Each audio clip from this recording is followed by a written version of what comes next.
продолжает свою работу новый экопроект, проходящий у берегов Черного моря. В данный момент мы находимся в долине Суко. В этом месте в Черное море впадает река Суко, которую многие люди называют речку Вонючку из-за сильной загрязненности. Все отходы через реку попадают в море. Кроме того, в этой долине находится лагерь смены, в котором в этом году проходит программа «Всему учат море».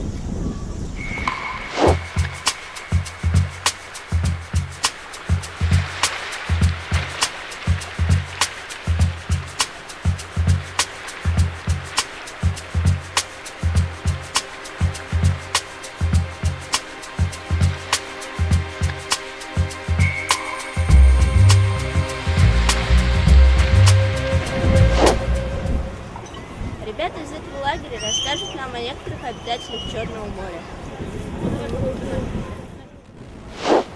Всем привет, меня зовут Настя. Мои самые любимые моллюски – это рапаны.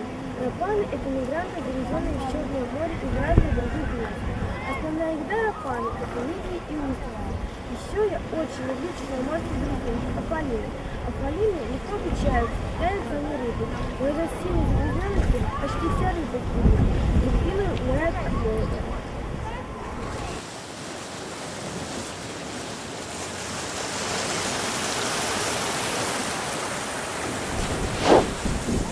Дельфины, рыба, обитатели моря гибнут. Но существует еще кое-кто, кому угрожает не меньшая опасность. Эти существа обитают почти во всех морях. Эти медузы называются аурели, аурита, или еще, как их называют, пушасти.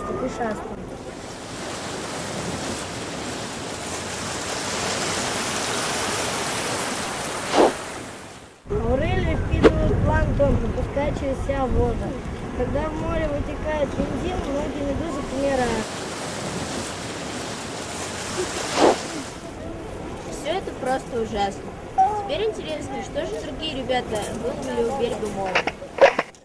Пицца прибила 12 пакетных пакетов, 3 пластиковые бутылки, 1 коробка из-под сока, различные веревки и сетки.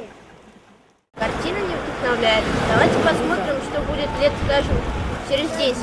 Если каждый четвертый бросит в море какой-нибудь мусор. И в заключении нашей программы мы провели опрос.